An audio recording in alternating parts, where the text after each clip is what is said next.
Welcome to Sweet Life Beat Life. We hope this video helps. You'll start by making sure your iPhone is ready. Unlock the phone, open Settings, and check iOS version.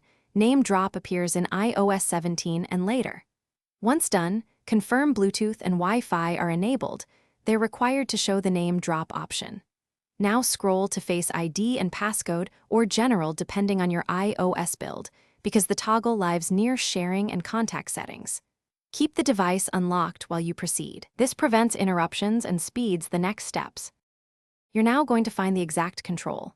Open AirDrop settings through Settings General AirDrop, or go to Face ID and passcode where contact sharing can appear. Different builds place it differently.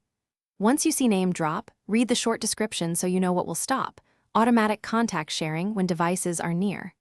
Tap the name drop switch to disable it. The change is instant. Make sure you see the toggle move to off and then back out of settings. Finish by testing. Bring another iPhone close and confirm no name drop prompt appears. If the prompt still shows, restart your iPhone to force settings to reload.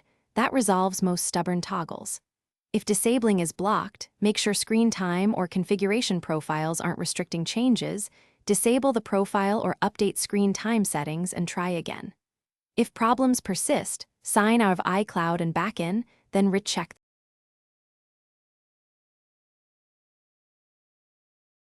Thanks for watching.